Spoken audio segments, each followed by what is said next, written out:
सुप्रभात। मैं हूं जगेंद्र राणा। आज की हमारी आध्यात्मिक चर्चा का विषय है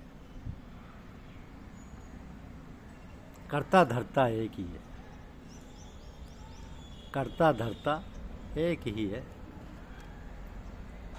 समस्त जीवन अर्पण हो उस प्रभु को जिसने जीवन दिया। हर समय अपने विचारों की, बातों की और कार्यों की देखभाल करते रहना चाहिए। सावधान रहें अपनी सारी बातों से। इसके लिए आवश्यक है कि शास्त्रों का पठन पाठन करते रहें, जिससे हमारे सम्मुख हमारे कर्तव्यों की ब्यौरेवार रूपरेखा तथा योजना रहे। हमारा लक्ष्य जब तक सामने नहीं रहेगा तब तक हम लोग उस पर चलेंगे कैसे, अमल कैसे करेंगे। इसी कारण स्वाध्याय पर अधिक बल दिया जाता है, किंतु लोग इस पर तनिक भी ध्यान नहीं देते। उस पर अमल और व्यवहार तो दूर रहा। ये एक बहुत बड़ी कमी है जो हम साधकों में देखते हैं। तो इसके सिवा जो लोग थोड़ी बहुत देर साधना करते हैं, उसमें भी दुनिया भर के विचार, घर गृहस्थी के झंझट सामने आती रहती है और हम साधना को सुचारू रूप से नहीं कर पाते। तो ना तो साधना प्रारंभ करने से पहले और ना समाप्ति के बाद के नियमों को पालन करते।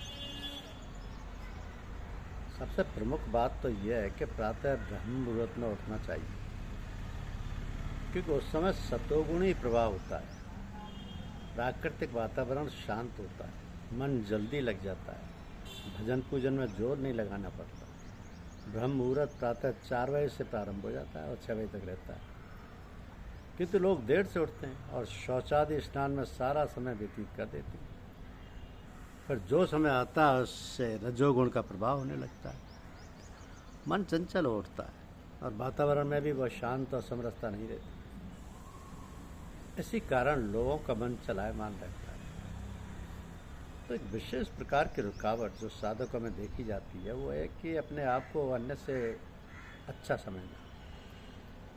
वो सोचते हैं कि हम पूजा करते हैं इसलिए हम और लोगों से बहुत अच्छे हैं, जबकि होता यह है कि उनकी आदतें और स्वभाव अन्य लोगों से कहीं गिरे हुए होते हैं। उन साधकों के अंतर में एक मीठी मीठी अहंकार की भावना रहती है। तो अपने को अच्छा समझने में उनके बोलचाल, रहन सहन व व्यवहार में सरलता और प्रेम की झलक नहीं रहती। ना वो उदार ही रह पाते और ना नमनशील। इस कारण उनको प्राय ठोकर खानी पड़ती है। इसके फलस्वरूप वो शिकायत करते हैं कि हमारे ऊपर भगवान की, गुरु की दया कृपा नहीं है। यदि ध्यान से देखा जाए तो ये सब दया कृपा ही है जो उनको ठोकर खिलाती है ताकि वो सतमार्ग पर आ जाए। अपना आचार विचार व्यवहार ठीक करें और नमनशील बनकर नम्रता से सब लोगों से व्यवहार करें। अपने गुरु का आदर सामने रखकर विनम्र होकर सब लोगों का आदर करें। इसलिए समय है अभी चेतो और कमर कसकर समरांगण में आ जाओ और वीर योद्धा की भांति अपने कर्तव्य का पालन करो। अर्जुन की भांति भगवान के शरणागत होकर धर्म की रक्षा करो। गुरु और भगवान के हर समय स्मरण में और उनकी आज्ञा पालन में तत्पर रहते हुए उनके बताए हुए मार्ग पर चलो तो कभी पथभ्रष्ट नहीं होगी। कभी तुम्हें किम कर्तव्य विमूढ़ नहीं होना पड़ेगा। अब तो बस कल्याण ही कल्याण है, क्योंकि प्रभु हमारी ओर देखते हैं, हमारी सुधबुद्धि रखते हैं और कभी हमारी ओर से बेखबर नहीं होते, क्योंकि उन्हीं पर तो हमारी जिम्मेदारी है। उन्होंने हमें पैदा किया है, हम उनके ही। वो ये अच्छी तरह जानते हैं, समझते हैं। ये बात वे किसी क्षण भूलते नहीं, क्योंकि वह पिताओं के पिता हैं, परम पिता परमात्मा। वो तो परम पिता परमात्मा है। तो ऐसे पिता की हम संतान है, पर ये सोचते भी नहीं। हाँ, कभी विचार आता है तो क्या बैठते हैं कि कर्ता धर्ता तो वही है। कर्ता धर्ता तो वही है, वही सब कुछ है और बिना उसकी मर्जी के एक पत्ता तक नहीं हिल सकता। लेकिन ये बात दिल में ठहरती नहीं। ये बात बहुत कठिन है दिल में ठहरने की। यही वजह है कि हम उसकी ओर ख्याल तक नहीं करते, उसकी याद नहीं रखते। और तब उसकी तरफ से उसके रहमो करम का फैज़, उसकी दया कृपा की धार हमारी ओर प्रवाहित होती है, तब हम उस सांसारिक उलझनों में फंसे रहने के कारण उसका लाभ उठाने से वंचित रह जाते हैं। तो साधक को चाहिए कि पपीहे की भांति स्वाति बूंद गिर जाए और हम मुख खोले रहें, क्योंकि ना जाने कब स्वाति बूंद गिर जाए और हम मुख बंद होने से उससे वंचित रह जाएं। वर्षा ऋतु में पपीहा सावधानी से प्रति क्षण स्वाति बूंद के लिए प्रतीक्षा करता रहता है, पर मनुष्य जो सर्वश्रेष्ठ प्राणी कहलाता है, अपने जीवन के अमूल्य क्षणों को व्यर्थ ही गंवा देता है और समय निकल जाने पर पछताता है। तो जब शरीर स्वस्थ और बलवान रहता है, बुद्धि भी ठीक प्रकार से काम करती है, तब वो विषय वासना और भोग विलास में अपने समय को खो देता है। संसार के कार्यकलापों में लिप्त प्राणी यदि दिन भर में एक आध घंटा भी कुछ ना कर सके तो साधु महात्माओं का सत्संग कर लिया करे। ऐसा करने पर ही वो अपने जीवन को सार्थक बना सकता है। क्योंकि ये हो तभी सकता है जब मन में लगन हो, चाह हो, तड़प हो। ऐसा होने पर ही सत्संग के लिए समय निकल सकता है और सत्संग से लाभ उठाया जा सकता है। अतः माता पिता और बड़े बूढ़ों को चाहिए कि प्रारंभिक अवस्था से ही बच्चों में भक्ति और सत्संग के लाभ का भाव हृदय में अंकित कर दें। बालपन में जो भाव विचार भर जाते हैं, बड़े होने पर उनका विस्फुरण होता है और प्राणी स्वतः ही उधर अग्रसर होता है। अतः अभिभावकों और शिक्षकों को अवश्य बालकों को इस प्रकार के संस्कार डालने का सत्प्रयास करते रहना चाहिए, क्योंकि हम एक आदर्श जीवन हमें जीना चाहिए। अब आदर्श जीवन कैसे जिया जाए, इसके लिए सबसे अच्छा सुगम और सुलभ साधन है गीता। गीता में भगवान कृष्ण ने वेदों और शास्त्रों का सार भर दिया है।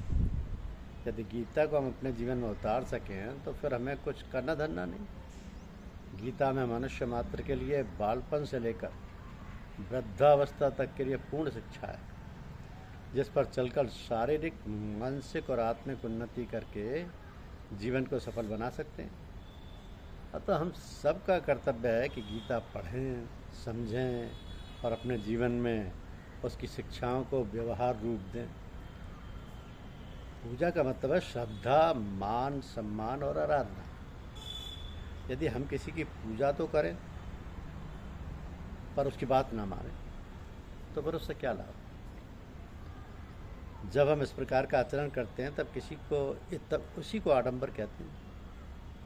तो किसी को देखकर धोखे में मत आओ और ना किसी के बातों के बहकावे में आओ। उसके आचरण को देखो, व्यवहार, आचार, विचार और अन्य सभी बातों को निरखो परखो, वरना धोखा खाओगे। आजकल बेस बनाए हुए बहुत से लोग घूमते फिरते हैं, जिनका काम ही धोखा देना होता है। तो सांसारिक वृत्ति की लय अवस्था सांसारिक वृत्ति का लय होता है।